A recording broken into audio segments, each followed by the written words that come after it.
Muito bom dia, graça e paz, sejam todos bem-vindos. Este é o devocional da Igreja Verbo da Vida aqui em Senhor do Bonfim. E nesta manhã nós vamos fazer a leitura do capítulo 3. Então quero convidar você já a ir lá para o capítulo 3 de primeira carta de Paulo a Timóteo, né? É uma carta para edificar a igreja, para construir, para levantar, para estruturar, para dizer como a igreja deve ser, como ela deve se portar, o que é importante, quais são as características desta igreja.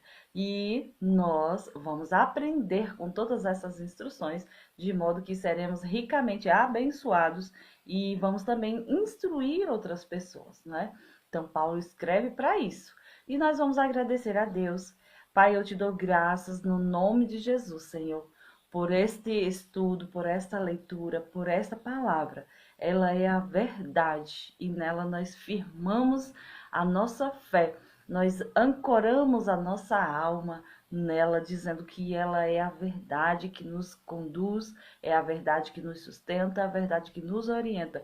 E nós permanecemos crendo na sua palavra, Senhor, porque eu sei que ela é eterna e imutável. Por isso eu te dou graças pelo Senhor nos revelando a tua palavra cada vez mais, no nome de Jesus. Amém e amém.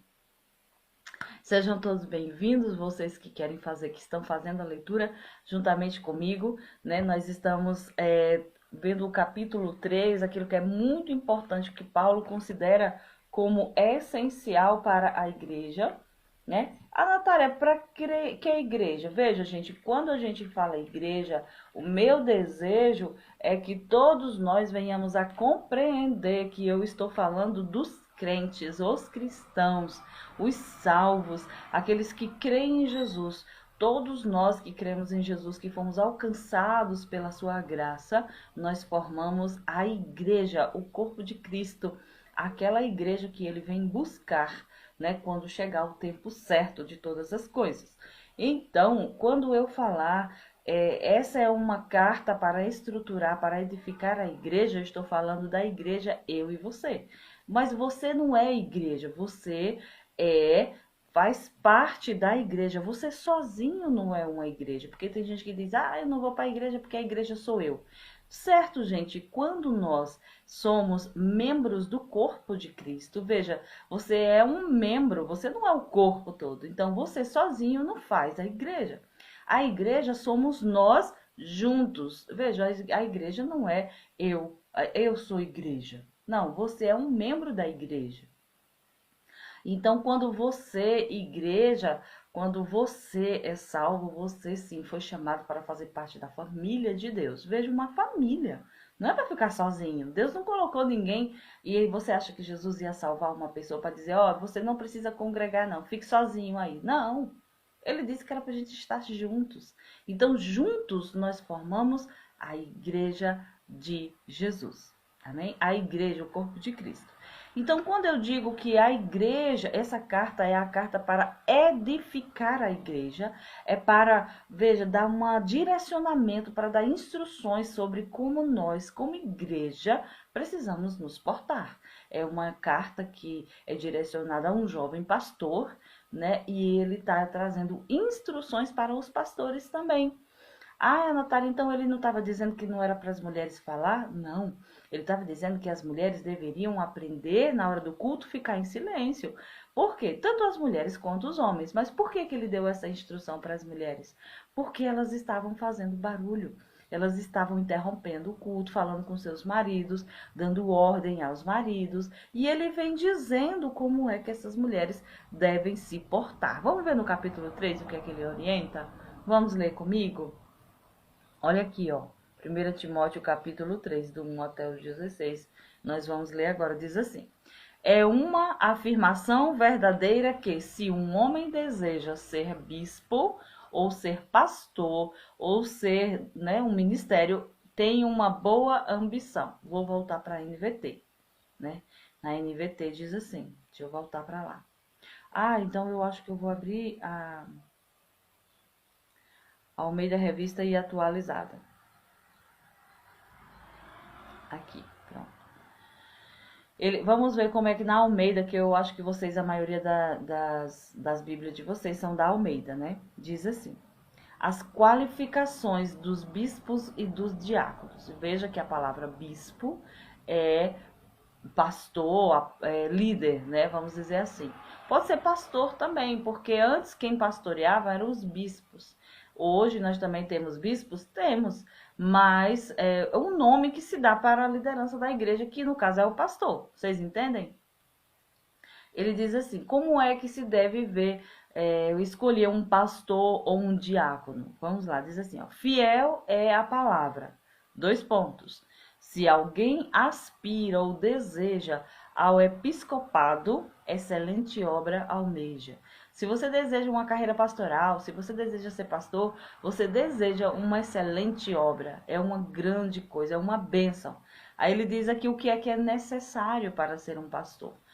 É necessário, portanto, que o bispo ou pastor seja irrepreensível, esposo de uma só mulher, temperante, sóbrio, modesto, hospitaleiro, apto para ensinar, não dado ao vinho, não violento, porém cordato, inimigo de contendas, não avarento, e que governe bem a sua própria casa, criando os filhos sob disciplina, com todo o respeito.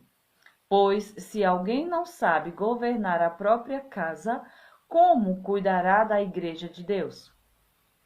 Não seja neófito, para não suceder que se ensoberbeça e incorra na condenação do diabo. Pelo contrário, é necessário que ele tenha bom testemunho dos de fora, a fim de não cair no opróbrio e no laço do diabo. Então vamos ver o que é isso, que instruções são essas? São instruções. Vamos ver primeiro aqui. É excelente você desejar ser uma liderança, ser um pastor, cuidar de ovelhas, cuidar de uma igreja. É excelente, é uma excelente obra, ele está dizendo aqui. Porém, é necessário ter algumas qualificações. Quais são elas? Que ele seja irrepreensível. O que é uma pessoa irrepreensível? Ele não seja alguém que você chega e aponta, olha, você é isso, isso e isso, você é aquilo, aquilo, aquilo, e seja comprovado.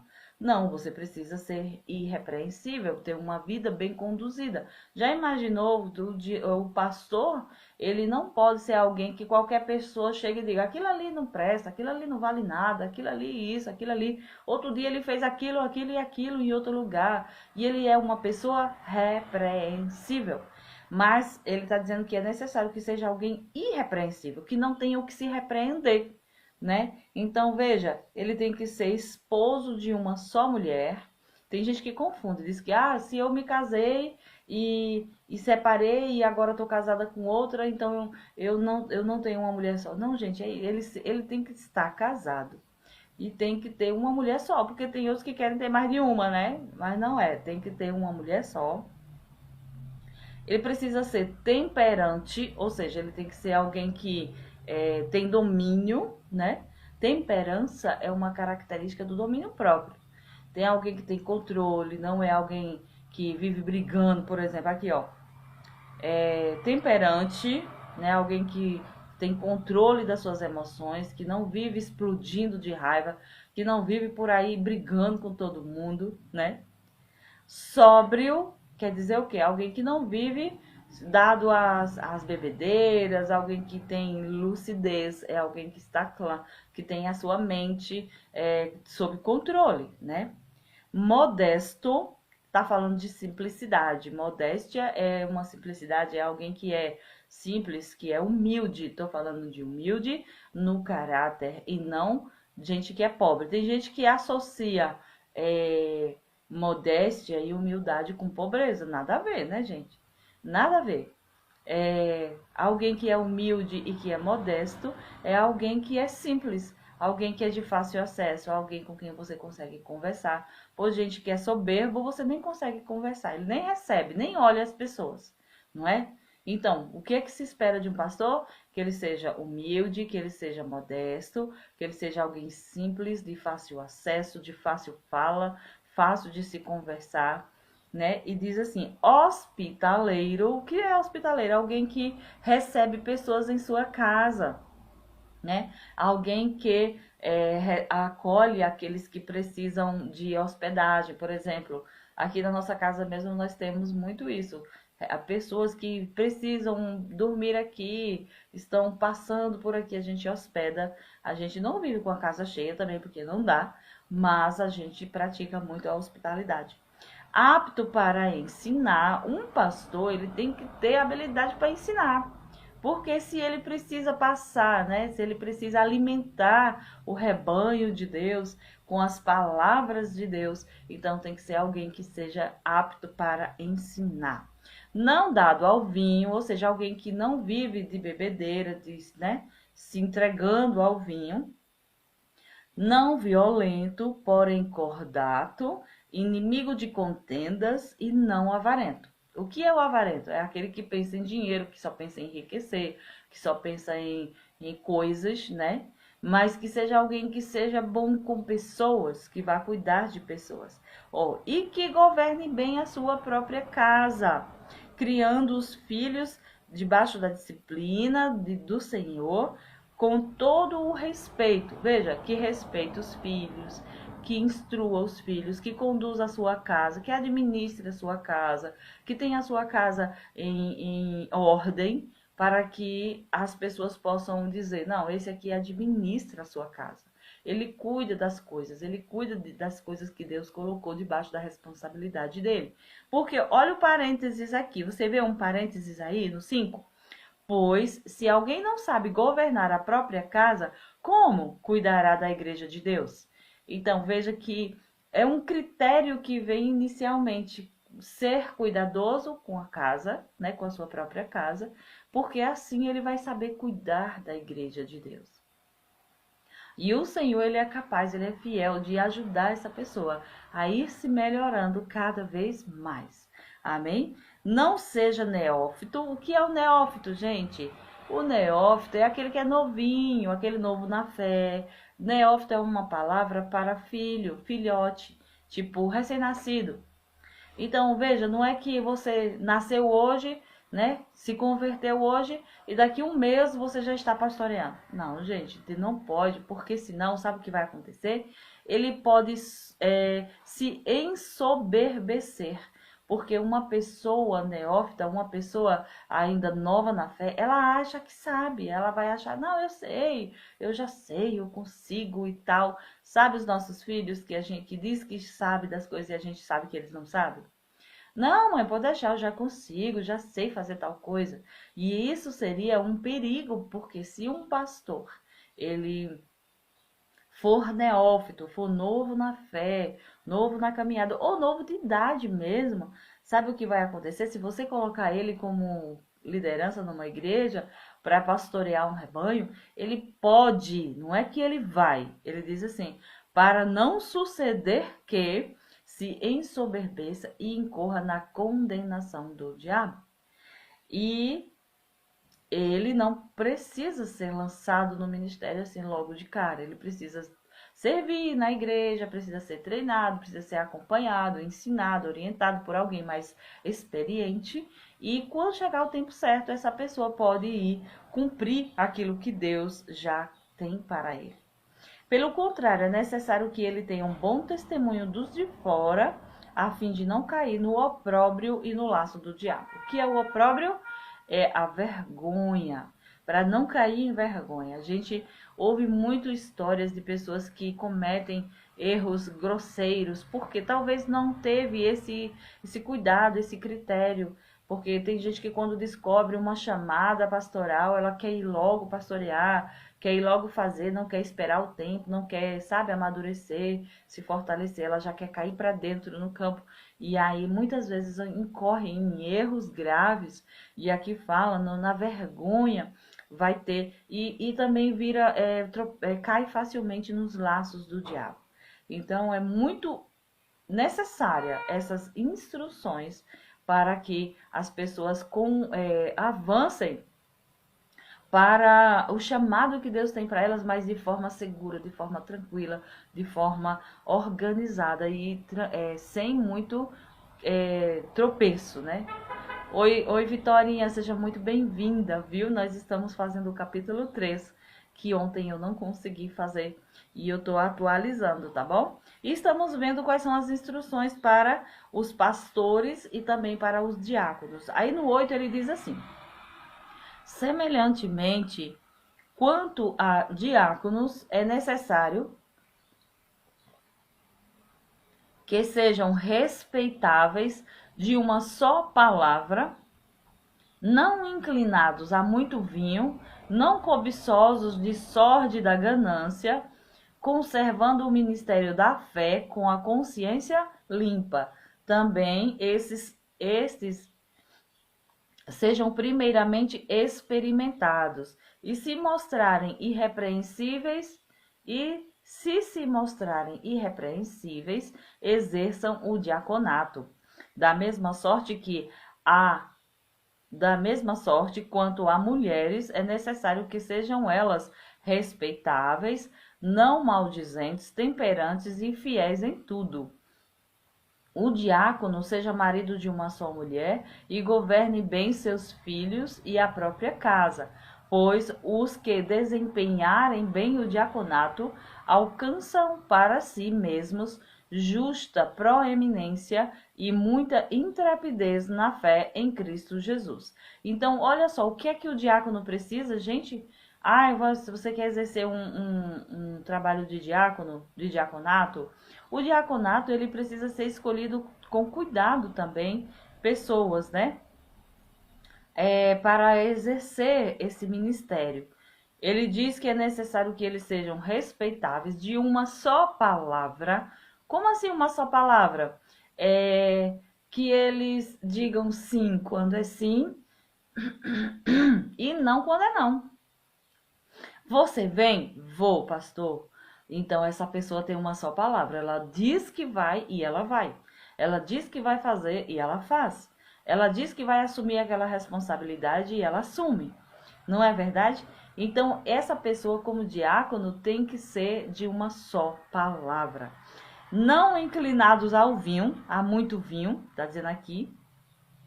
Não cobiçosos de sórdida ganância, sabe? Gente que só pensa em ganhar dinheiro. Eu acho que entrar para o diaconato eu preciso ganhar. Não pode ter alguém de sórdida ganância, conservando o ministério da fé com a consciência limpa. Também que sejam estes, primeiramente, experimentados. Olha só, os diáconos, eles precisam ser experimentados. Como assim? Ele tem que caminhar, tem que ser... É teste mesmo. Deixa eu ver. Fulano, você pode chegar aqui mais cedo, 1 hora, no dia do culto? Você pode vir 1 hora mais cedo para arrumar a igreja, para organizar? E a pessoa disse, sim, eu venho. Aí ela veio. Ela fez, aí ele está sendo experimentado. Aí a gente diz, olha, ele cumpriu. Olha, ele está fazendo, né? Então, ele diz que se eles forem experimentados, aí depois que essa pessoa veio, aí veio uma vez, você chamou outro dia, no outro culto, fulano, você pode vir mais cedo e você pode fazer isso? A pessoa veio, aí vai chegar um dia que ele vai ser chamado para exercer o trabalho do diaconato. Então, agora você pode assumir esse departamento do diaconato? Aí a pessoa que já foi experimentada 1 vez, 2 vezes, ela cumpriu a palavra, ela pode então ser diácono, ou ela pode ser colocada. Porque o que é que ele diz aqui, ó? Ele diz que a sua forma irrepreensível de viver vai colocá-lo em proeminência, ou seja, é a própria vida da pessoa, a própria conduta, o próprio cumprimento, aquilo que ela diz, ela faz, aquilo que ela diz que chega cedo, ela chega. Se ela diz que vai fazer, então isso vai colocando ela em proeminência. E Deus vai conduzindo essa pessoa para o lugar que ele tem. Da mesma forma, as mulheres também podem ser diaconisas. E como é que elas têm que ser? Elas têm que ser respeitáveis, né? Não pode ser alguém que desrespeita a qualquer pessoa. Porque eu não gosto assim, etc e tal. Mulheres, né, para exercer a função do diaconato, elas têm que ser respeitáveis, não maldizentes, dizer coisas más e perder as estribeiras e dizer tudo. Elas precisam ser temperantes, ou seja, alguém que tem temperança, que tem domínio próprio, que tem paciência, que tem controle, né? E tem que ser também fiéis em tudo. Veja que precisa ser experimentado. Às vezes chega pessoas na igreja, a gente quer servir, mas a gente traz para perto e vai dando algumas responsabilidades para que eles vão, para você descobrir como é que eu sei que alguém é respeitável, que alguém é fiel, tem palavra e cumpre. É dando a elas responsabilidades para que eu vá experimentando elas. Fulano, você pode vir mais cedo? Fulano, você pode chegar e fazer isso para mim?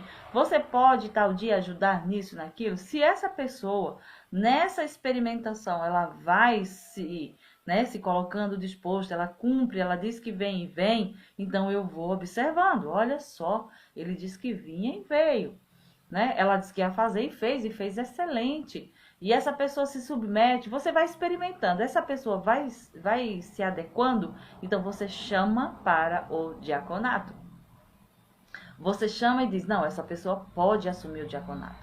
É alguém que lê a Bíblia, é alguém que trata os filhos com respeito, é alguém que trata a esposa com respeito, essa mulher trata o marido com respeito. Então, tudo isso a gente vai observando e vai instruindo, orientando e vai ajudando, conduzindo. Você percebe que não é a gente que faz acepção de pessoas, tipo, ai, o pastor escolheu só fulano. Não, é a conduta dessa pessoa que vai colocando-a em proeminência, em evidência. Ela vai se colocando porque as atitudes delas vão trazendo elas para este lugar. É Deus que faz, né? Aqui diz assim, ó, o marido seja ou o diácono seja marido de uma só mulher, governe bem seus filhos e a sua própria casa. Pois olha o 13, os que desempenharem bem o diaconato alcançam para si mesmos justa proeminência e muita intrepidez na fé em Cristo Jesus. Então, olha só, um bom diácono, sabe o que é que ele faz? Ele alcança para si mesmo uma proeminência justa. Aqui diz preeminência, porque essa palavra eu conheço mais como proeminência. Uma evidência justa. Quem exerce o diaconato de modo, do jeito que a Bíblia orienta, ele naturalmente, no próprio Deus, vai colocando essa pessoa em evidência. Eu lembro que quando nós éramos do diaconato, eu e meu marido, nós servíamos no diaconato, era muito bom. E o meu marido, por se colocar nesse lugar aqui, foi rápido, o Senhor trouxe ele para a chamada, para o lugar que ele tinha. Porque ele diz assim, ó, os que desempenham bem o diaconato alcançam para si mesmos uma justa preeminência. Não foi ninguém que colocou, foi Deus que levantou. Sabe? É uma justa preeminência, uma justa proeminência, uma justa evidência do chamado, da posição. Então, do diaconato, Deus chamou e levantou a gente para pastorear. Eu não sou pastora, né? Ele é pastor. Eu sou a esposa do pastor e eu pastoreio junto com ele, mas eu não sou pastora, eu sou ministra do evangelho. Então, é assim que Deus trabalha, né? Veja, como é que se edifica a igreja? Não é por favoritismo, eu gosto daquele fulano ali. Aquele fulano ali, ele dá muito dízimo. Aquele fulano ali, ele gosta muito de mim, eu vou chamar ele para ser diácono. Não é assim. Os critérios estão bem escritos aqui. Então, nós seguimos essas instruções da palavra para chamar pessoas para o serviço e para ir treinando. E a gente vai chamando, fulano, vem com a gente em tal lugar, vamos cozinhar junto, vamos fazer um serviço junto, vamos estar junto. Por quê? Estando junto, a gente vai conseguindo ver essa pessoa, né? Se ela diz que vai fazer e faz, se ela diz que vai estar lá e ela está realmente, se ela tem uma só palavra, e assim a gente vai conduzindo essa pessoa vai se conduzindo, se portando de modo que Deus vai conduzindo-a para aquilo que ele tem para ela. Então é Deus que vai conduzindo essas pessoas por causa da chamada que ele tem.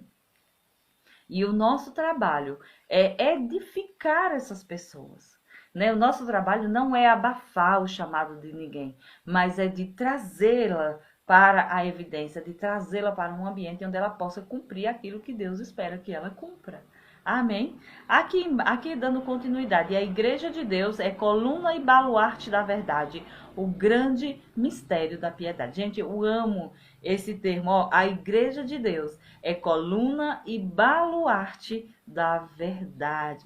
Vamos ler? Diz assim: escrevo-te essas coisas, esperando ir ver-te em breve. Está escrevendo para quem?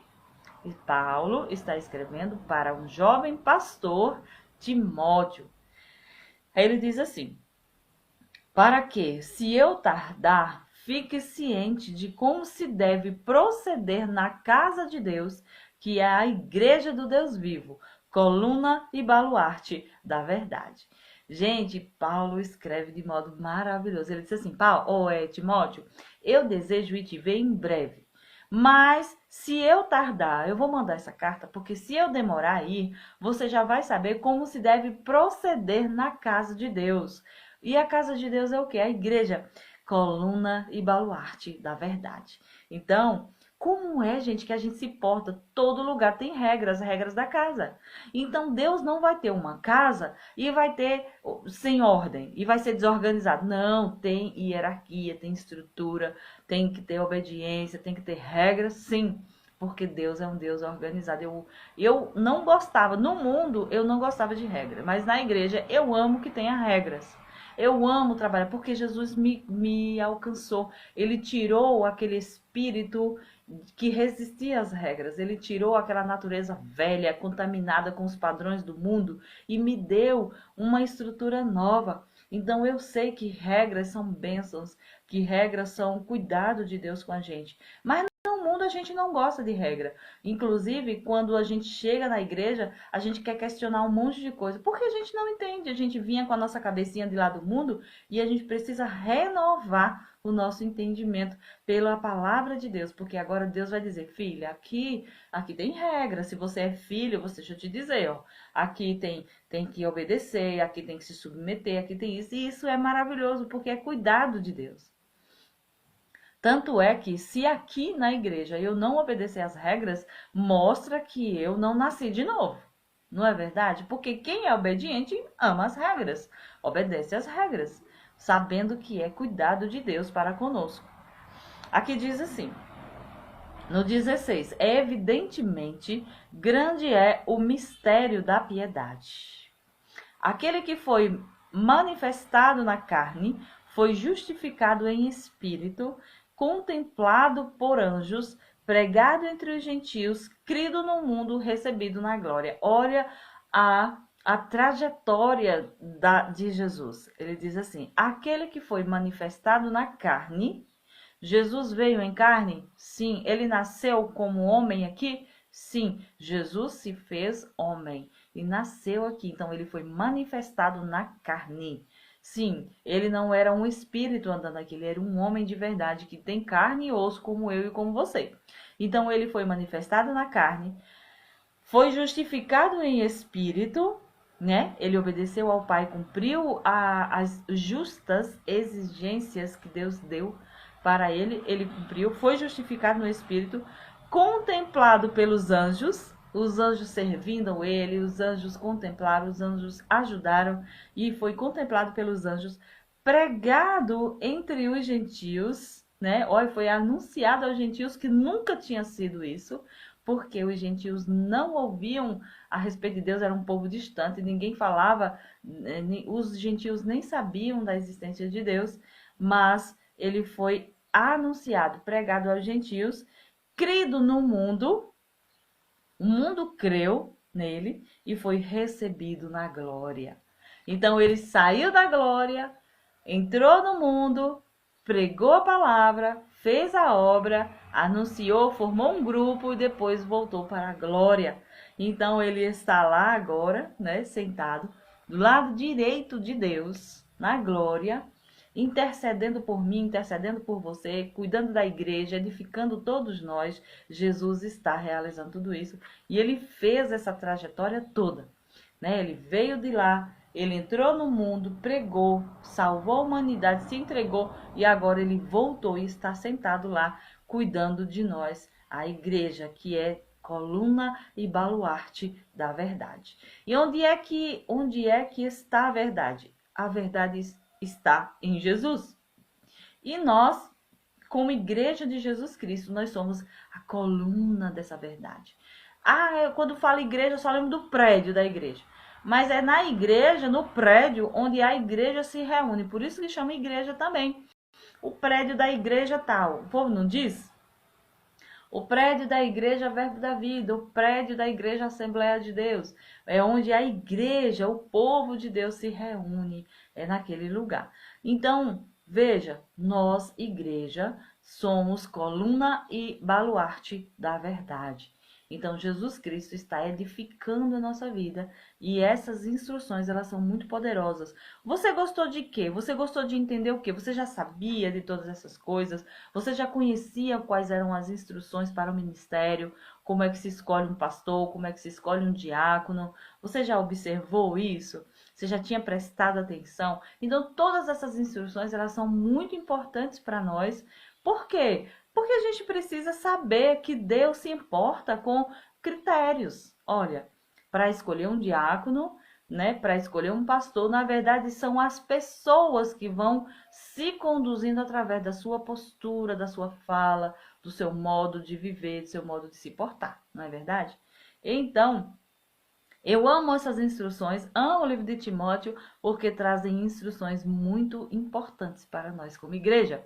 Porque Jesus está edificando a sua igreja, o povo que ele vem buscar. Ele quer que nós fiquemos bonitos, arrumados, né? Sem ruga, sem condenação, sem defeito, para que ele possa apresentá-la a si mesmo e ao seu Pai, que é a Deus, né? Então ele vai mostrar a gente, dizer aqui, Pai, a minha igreja, aqui é a minha noiva, né? E ele vai se casar com essa noiva, que é a igreja, vai ser uma aliança eterna, ele nunca mais vai deixar a gente.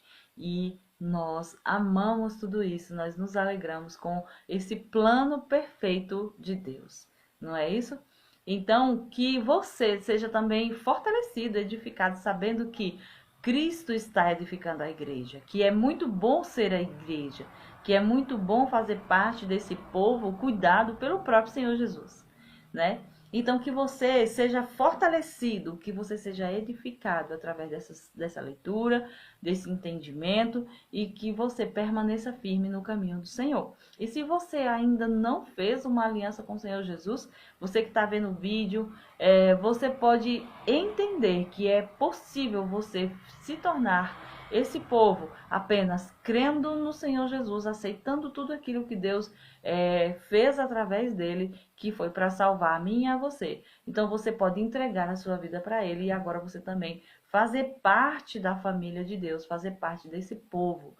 Então quero que você seja edificado, fortalecido, praticando, vivendo essa palavra, né? E amando ser do Senhor. Que nós possamos cada vez mais atentar para aquilo que Deus espera de nós. Tenha um excelente dia. Obrigada pela sua companhia maravilhosa e a gente se vê amanhã no nome de Jesus para darmos continuidade à leitura de Timóteo. Primeira carta de Paulo a Timóteo. Beijo no seu coração, tenha um excelente dia. Gratidão, Vitória. Eu agradeço também pela sua companhia, pela companhia do irmão Sérgio, do pastor Adriano, de todas as pessoas que vêm fazer o devocional aqui junto com a gente. Vejo vocês amanhã no nome de Jesus. Tchau, tchau.